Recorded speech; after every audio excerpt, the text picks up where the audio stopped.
পৌঁছানো।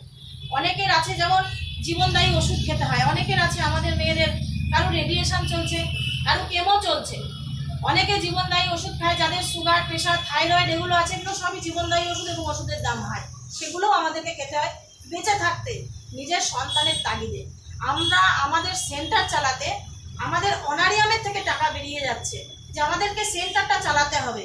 আমাদের সেন্টারে এসে সিডিপিও সুপারভাইজার এসে বলছে না ফিডিংটা আপনাকে চালাতেই হবে, কিন্তু আমরা কি করে চালাবো?